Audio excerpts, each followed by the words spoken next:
ఒకసారి అసలు ఏం జరిగింది ఏంటనేది ఆవిడ మాటలో పూర్తిగా తెలుసుకుందాం. అమ్మ నమస్తే, అసలు ఏం జరిగింది? నేను పొద్దుగల డ్యూటీకి పోయినమ్మా. ఆమె జిమ్ముకు పోయింది, 6 గంటలకే జిమ్ముకు పోతుంది. 6 గంటలకు జిమ్ముకు పోతే 9:30కి వస్తుంది. నేను 7 గంటలకే డ్యూటీకి వెళ్తా. 10:30కి మళ్ళీ డ్యూటీకి వెళ్తుంది ఆమె.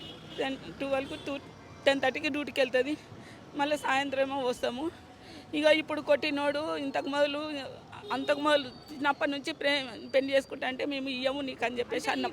ఆల్రెడీ ఒక అబ్బాయిని, ముస్లిం అబ్బాయిని ప్రేమించి పెళ్లి చేసుకుంది, కానీ అంతకు ముందు నుంచే ఈయన తెలుసు. వీడు తెలుసు అంటే మా కులమే రిలయన్స్ చేసుకుంటా అంటే మేము ఇయ్యమన్నా మనకి ఇయ్యమంటే వేరే అబ్బాయిని పెళ్లి చేసుకుంది. ఆయనతోనే ఉన్నాము. ఆడుగుడక పనికి పోతలేడంటే విడాకులకు పెట్టినాము. ఇప్పుడు విడాకులు ఇంకా రాలేవు, ఈ నెలలో వస్తాయి అన్నారు. ఇంకా విడాకులు రాలేదు. ఆ అబ్బాయి వెళ్ళిపోయాడు. మేము తల్లి కూతుర్లమే ఉంటున్నాము.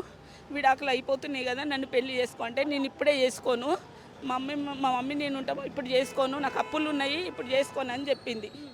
ఒకసారి మాట్లాడినా, మా ఇంటికి రాకు, నువ్వు ఫోన్ మాట్లాడకని చెప్పిన. నేను మా ఇంటికే రాకు, నా బిడ్డతో మాట్లాడకు, మాతో మాట్లాడకని చెప్పి ఇంటికి కూడా వస్తూ మాట్లాడుతూ ఉంటాడు. అంటే ఇప్పుడు విడాకులు అయిన తర్వాత మీ అమ్మాయిని విసిగించడం జరుగుతుంది తను పెళ్లి చేసుకోమని. మరి మీరు పోలీస్ స్టేషన్లో కంప్లైంట్ ఇవ్వడం అంటే ఇంకా విడాకులు రాలేదు అంటే స్కూల్లో పోలే కదా, వాళ్ళ అమ్మకి చెప్పినాం పోయి ఇట్లా అంటే వాళ్ళ కొడుకుకి చెప్పింది, రాడు ఇప్పటి నుంచి మాట్లాడాడని చెప్పింది. పిల్ల పోయి కూడా చెప్పింది, నీ కొడుకు ఇట్లా చేస్తుండు, నా ఎంట పడుతున్నాడు అని అంటే ఇప్పటి నుంచి వాడాడు చేయడని చెప్పింది. మొన్న పోయి చెప్పేసి వచ్చింది. అయినా మొన్న వస్తే మా ఇంటికి రాకని చెప్పేసిన.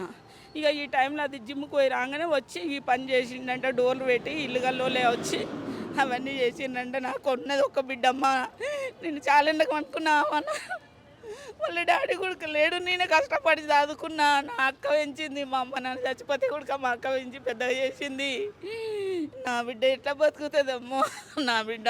మామూలుగా తను లోపలికి వెళ్ళి చూస్తే తను ట్రీట్మెంట్ కూడా చేయించుకోను అంటుంది. దానికల్ల కారణం ఏంటమ్మా? ఎందుకంటే తను చేసుకుంటాను లేదా, నాకు ఏమవుతుంది మమ్మీ, నేను బతకను, నీకు ఏమవుతుంది మమ్మీ అంటుంది. ఏమవుతుంది, స్కూల్ డ్రైవర్తో ఓడిచిండ, కత్తెరతో ఓడిచిండు. అదే లోపల ఏమవుతుందో, నాకేమవుతుంది మమ్మీ, నేను బతకను అని చెప్తుంది. అంతే, దానికి ఏమవుతుందో లోపల నాకు తెలియదు బిడ్డ. నేను 20 ఏళ్ళు 25 ఏళ్ళ బిడ్డని చేసుకున్నా. నేను ఇప్పుడు ఎట్లా బతకలను బిడ్డ, నేనేం చేయాలి బిడ్డ, నా బిడ్డ.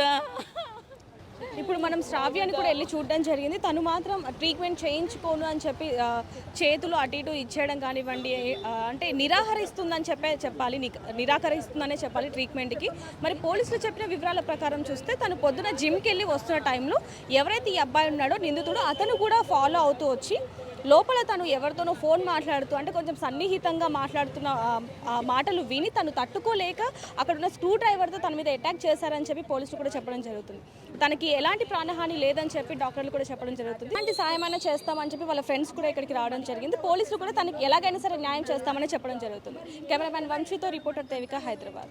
మరిన్ని వీడియోస్ కోసం ఛానల్ ని సబ్స్క్రైబ్ చేయండి, లేటెస్ట్ అప్డేట్స్ కోసం వాట్సాప్ ఛానల్ ని ఫాలో చేయండి, అండ్ లింక్ డిస్క్రిప్షన్ లో ఉంది.